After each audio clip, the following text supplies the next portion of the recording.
What about this one, Mr. Downtown Ray Melo? You're listening to the Entertainment Report on iHeartRadio, live from Orlando for Wednesday, November 30th, 2022. Delivering some major stories and trends going on in the world of entertainment and beyond. You can follow the show on Facebook, Twitter, or Instagram. Facebook.com/The Entertainment Report with Ray Melo. That's RAYMELO. On Twitter at The Enter Report, or on Instagram at The Entertainment Report. You can listen to the show anytime you want on iHeartRadio. Just go to iHeart.com or your iHeart phone app, search for The Entertainment Report, and it'll take you to the page. Universal Pictures released a trailer for the Super Mario Bros. Movie on Tuesday. The animated film opens on April 7th. The trailer shows plumber Mario, voiced by Chris Pratt, battling Donkey Kong, the ape whose game first introduced the character. Villain Bowser, played by Jack Black, interrogating Mario's brother Luigi, played by Charlie Day, who was introduced in the game Mario Brothers. Princess Peach, played by Anya Taylor-Joy, and Toad, played by Keegan-Michael Key, join Mario on his adventure, which mimics gameplays from the original Super Mario Bros. Side-scroller game for Nintendo Entertainment System. A flaming flower and a flying raccoon Mario are shown. Mario also races a go-kart like the spin-off game Super Mario Kart. The score also arranges the 8-bit theme song as a full orchestra piece. Mario has been featured in Nintendo video games for Nintendo systems N64, GameCube, Wii, and Switch. Nintendo licensed the game to Illumination, the animation studio behind Minions. Aaron Horaff and Michael Jennick direct from Matthew Fogel's script. A live-action Super Mario Bros. Came out in 1993. Hulu announced that The Drop, the new movie, will premiere on January 13th. The film, directed by Sarah Adina Smith, tells the story of Lex, portrayed by Pen 15's Anna Kulkum, and Manny, portrayed by Coming to America's Jermaine Fowler, a married couple running a bakery in Los Angeles. When Lex and Manny attend their friend's island wedding, they see it was a perfect opportunity to conceive a child. But shortly after their arrival, Lex drops her friend's babies in front of the group. The press release from Hulu reads on Tuesday, Paradise becomes purgatory for our couple as recriminations, passive aggressions, and old wounds begin to permeate the island reunion and throws Manny and Lex's future into deep uncertainty. The Drop co-stars Aparna Nancherla, Jillian Bell, Utkarsh Ambudkar, Robin Thede, Jennifer Lafleur, Joshua Leonard, and Elijah Henning. Daniel Kwan and Daniel Schreiner's Everything Everywhere All at Once was named Best Feature, and cast members Ke-Huy Quan won the prize for Best Supporting Performance at the Gotham Awards in New York on Monday night. Audrey Dian's Happening was voted Best International Film, and Somnak Sen's All That Breaths was deemed Best Documentary. Danielle Deadweiler earned the honor for Best Performance for Till, and Gracia Flipovich won the Breakthrough Performance Prize for Marina. Todd Field picked up the trophy for Best Screenplay for Tar, and Charlotte Wells scored the Bingham Ray Breakthrough Director accolade for After Sun. The Fabelman star Michelle Williams, Uncut Gems standout Adam Sandler, and the Woman King director Gina Prince Bythewood were presented with Career Achievement Awards. The Breakthrough Series Prize was presented to Pacino, while Ben Whishaw won for Best Performance in a New Series for This Is Going to Hurt, and We Need to Talk About Cosby received the Breakthrough Non-Fiction Series honor. Disney Plus is giving a glimpse of the new film Night at the Museum, Kahmunrah Rise Again. The streaming service shared a trailer for the animated movie Tuesday featuring the voices of Joshua Bassett, Zachary Levi, Jamie Demetrio, and Gillian Jacobs. Kahmunrah Rise Again is a sequel to the 2014 live-action film Night at the Museum, Secret of the Tomb starring Ben Stiller, and the first animated movie in the Night at the Museum franchise. The new film follows Nick Daly, played by Bassett, the son of Museum of Natural History night guard Larry Daly, played by Levy, played by Stiller in the earlier movies. The official synopsis reads, Nick Daly's summer gig as a night watchman at the museum is a challenging job for a high school student, but he is following in his father's footsteps and is determined not to let him down. Luckily, he is familiar with the museum's ancient tablet that brings everything to life when the sun goes down, and is happy to see his old friends, including Jedediah, Octavius, and Sacagawea, when he arrives. But when the maniacal ruler, Kahmunrah, escapes with plans to unlock the Egyptian underworld and free its army of the dead, it's up to Nick to stop the demented overlord and save the museum once and for all. Alice Isaac, Joseph Kamal, Thomas Lennon, Akamil Saleh, Kieran Siwa, Jack Whitehall, Bowen Yang, and Stephen Zahn also have roles. Kahmunrah Rises Again is written by Ray De Laurentiis and Will Schifrin and directed by Matt Danner, with Sean Levy as producer. The film premieres December 9th on Disney+. As is known for playing Ricky Bowen in the Disney Plus series High School Musical, the series. Jojo Siwa and Jack McBrayer are set to host the first Emmy Award ceremony for children's and family programming next month. The National Academy of Television Arts and Science announced Tuesday that Siwa will MC the Children and Families Creative Art Emmy Gala on December 10th. McBrayer is presiding over the Children's and Family Prize presentations December 11th. Both ceremonies will take place at the Wilshire Ebel Theater in Los Angeles. McBrayer said in a statement, I'm thrilled to be hosting the first Emmy ceremonies specifically created to recognize the importance and influential children and family genre. It is truly an honor to be celebrating all of the individuals whose wonderful contributions reminds us that great television can entertain, educate, and bring people together of all ages. The Addams Family spin-off series Wednesday has broken a record, generating the most views in a single week for any English-language series in Netflix history. The series, which stars Jenna Ortega as Wednesday Addams during her time at the fictional Nevermore Academy, debuted at number 1, raking in 341.23 million hours viewed during its first week. According to Ortega, she was exhausted and covered in fake gore during her initial audition for the role, which took place while she was filming the horror movie X. Ortega said during an interview with Tadam, Netflix's official company site, "You don't know when you're going to get the opportunity to do something like that again. I just knew I had to take it."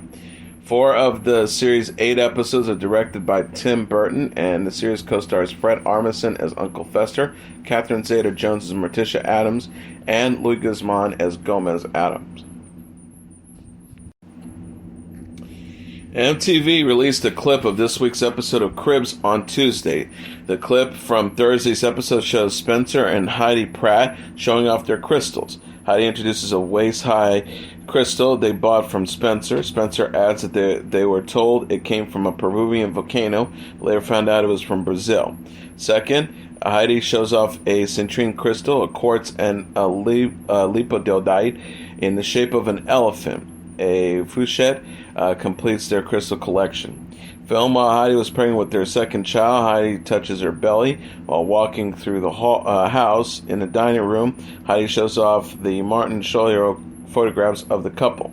The Pratts met while Heidi Montage was a star on the MTV reality series The Hills. MTV Cribs began in 2000, showcasing celebrities giving tours of their home. MTV Cribs airs at 9 p.m. Eastern Standard Time, Thursday on MTV. Past seasons are available for streaming on Paramount+. The Pratt episode also featured Cesar Millan and Iman Shumpert. Peacock released a trailer for the new series Love for the Ages on Tuesday. Host Adrian Balion-Houghton challenges couples to explore what life would be like with someone else, calling it the ultimate hall pass. A press release from Peacock said on Tuesday, deep in the heart of the legendary city of Angels, 3 middle-aged Latino couples, all at their personal emotional crossroads in their marriages, find themselves granting the wish of a lifetime. What will they do with the chance to turn back time and swap their current spouses for much younger partners for a month of real life-changing? Peacock described the show as a, quote, powerful social and psychological experiment sparked by the current trend of age gap couples. Audiences will share in the discovery as to whether the original couples opt to remain together, for better or worse, or dare to embark on a new life alone or with a sexy new partner. The first 4 episodes of Love for the Ages will premiere December 15th, with the subsequent tours episodes releasing December 22nd. The CW announced its mid-season premiere dates on Tuesday.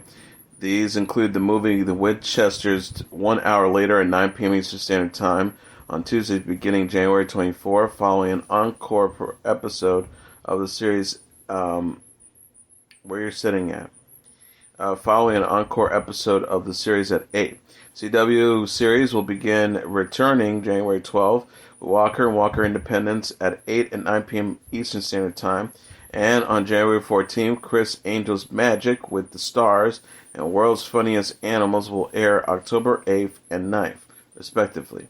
The CW will air the Critics' Choice Awards on January 15th at 7 p.m. Eastern Standard Time with host Chelsea Handler. January 20th also marks the return of Penn and Teller, Play Fools Like Us, and Whose Line Is It Anyways at 8 p.m. and 9 p.m. Eastern Standard Time. Whose Line is filming its final season in 2023. All-American and All-American Homecoming will premiere January 23 at the same time. Kung Fu will return February 8th at 9 p.m. Eastern Standard Time, and Masters of Illusion will return on February 11th at 8 p.m. Eastern Standard Time.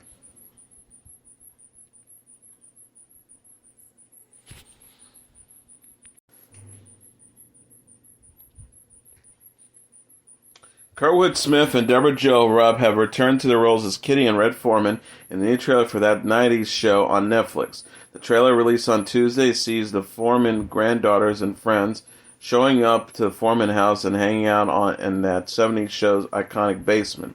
The 90s Show is the second spin-off in the series, following the short-lived That 80s Show, which aired for 1 season in 2002. That 70s Show's creator Bonnie and Terry Turner have returned, along with Greg Metler, who was a producer of the original series. Original cast members That 70s Show creator Bonnie and Terry Turner have returned, along with Greg Metler, who was a producer of the original series. Original cast members Ashton Kutcher, Mila Kunis, Topher Grace, Laura Prepon, and Wilder Valderrama will be making guest appearances. Cheech and Chong fans will be happy to hear Tommy Chong will be reprising in his 70s show. And other cast members that will be making guest appearances are Ashton Kutcher, Mila Kunis, Topher Grace, Laura Prepon, and Wilder Valderrama.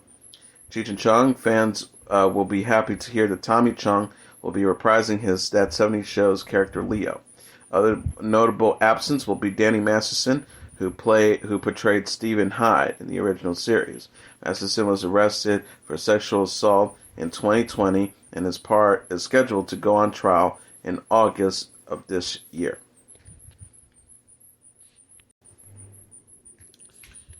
Dominic West, who portrays King Charles in his younger days in Season 5 of Netflix The Crown, recalls stories about his time with members of the royal family during an interview on Jimmy Kimmel Live.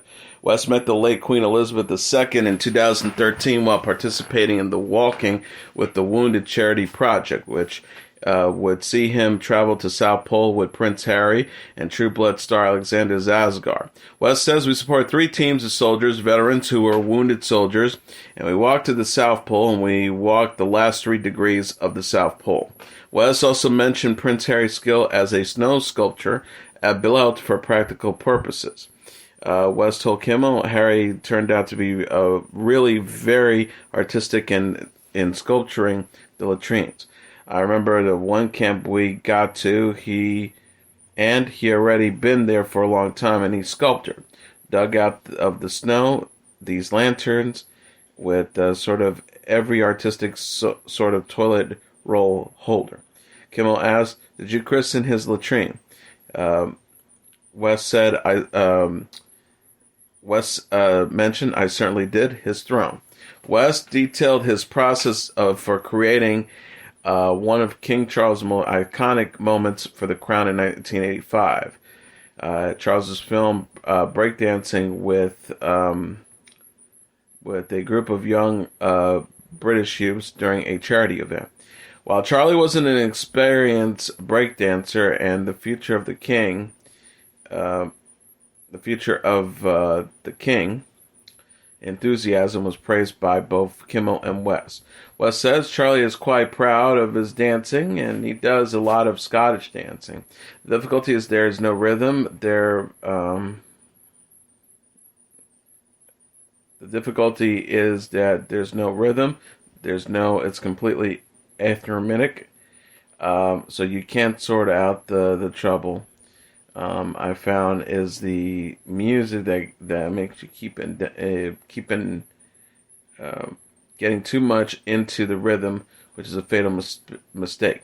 Kimmel says, "I think he's a good sport just for dancing in the first place." West said, "It's much harder to dance out of time. He does it brilliantly before passing or proceeding to get up and perform his King Charles II inspired dance moves."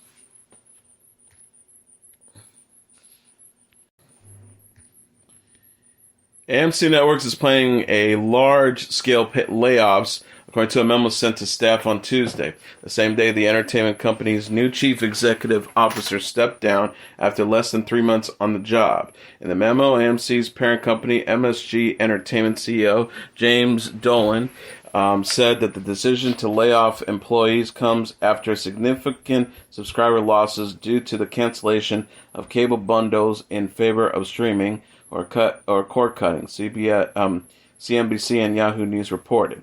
Dolan said in a memo, "It was our belief that the cord cutting losses would be offset by gains in streaming. This was not the case." Dolan said in a memo, "We are primarily content company in the merchandise for monetizing the monetization of content are in disarray." He said, "We have directed the executive leadership of ABC News to undergo significant cutbacks in operation. This will be a large-scale layoff as well as cuts to operate to every operation area, AMC Networks," he said.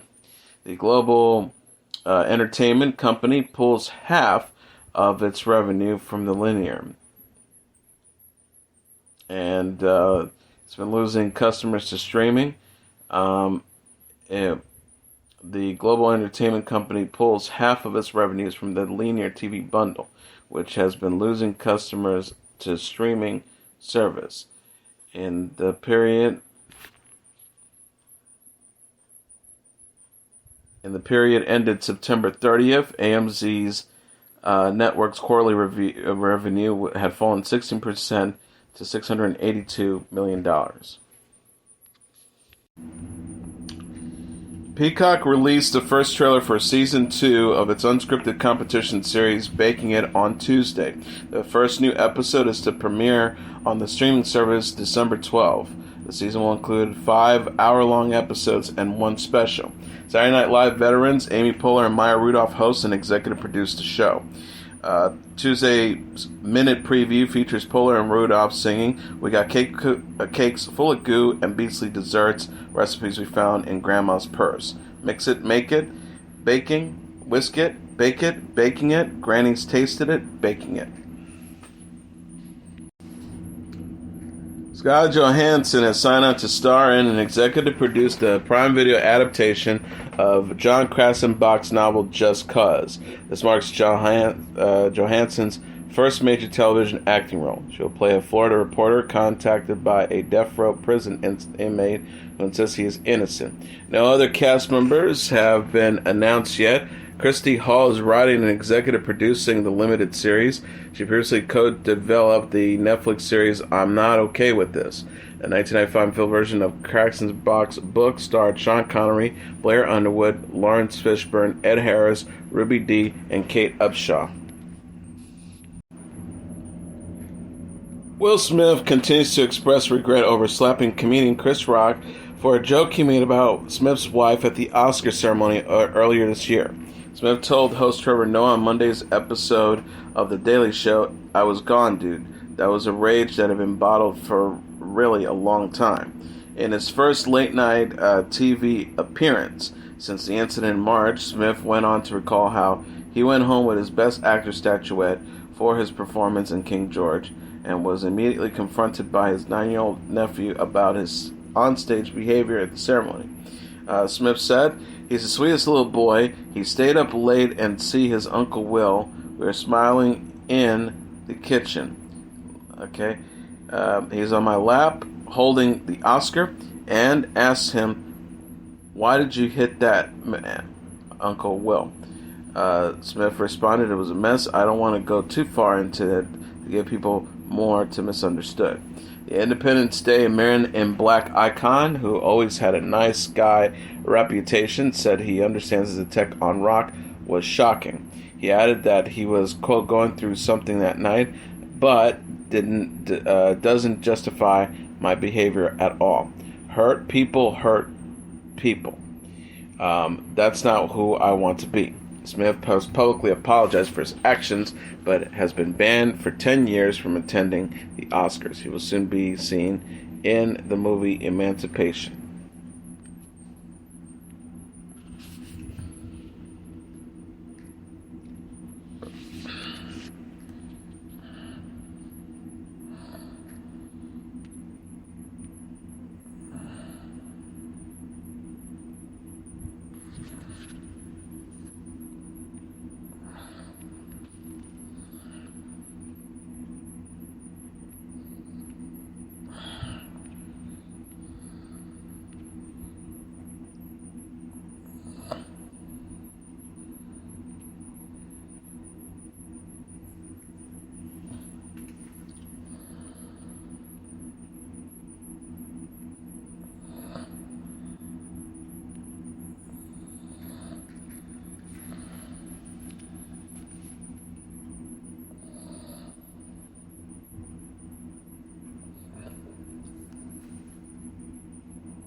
And finally, Fleetwood Mac singer-songwriter Christine McVie died Wednesday. She was 79. The band announced McVie's death on their Facebook page. Variety also confirmed, citing a family statement revealing a short illness as the cause. Fleetwood Mac wrote, "She was the best musician anyone could have in their band and the best friend anyone could have had in their life. We cherish Christine deeply and are thankful for the amazing memories we have." Formerly Christine Perfect, McVie married Fleetwood Mac John McVie in 1968 and joined the band after a stint with Chicken Shack. John and Christine divorced in 1972. McVie first appeared on Fleetwood Mac's second album, Mr. Wonderful, through the band's 1997 album, The Dance. She took a hiatus from 1998 to 2014. After John McVie, Christine McVie was married to Eddie Quintanilla from 1986 to 2003. Quintanilla is a keyboard player who co-wrote some songs with Fleetwood Mac. McVie also released 3 solo albums and a 4th collaboration with Fleetwood Mac bandmate Lindsey Buckingham. McVie was part of Fleetwood Mac's 1998 induction into the Rock and Roll Hall of Fame. McVie was 79. And that is the Entertainment Report for Wednesday, November 30th, 2022. I'm your host, Mr. Downtown Melo. I'll be back tomorrow to deliver some major stories and trends going on in the world of entertainment and beyond. You can follow the show on Facebook, Twitter, or Instagram. Facebook.com/The Entertainment Report with Ray Melo. That's RayMelo. On Twitter at The Enter Report, or on Instagram at The Entertainment Report. You can listen to this episode or any previous episodes of The Entertainment Report anytime you want on iHeartRadio. Just go to iHeart.com or your iHeart phone app. Search for The Entertainment Report, and it'll take you to the page. Good night, and God bless you all.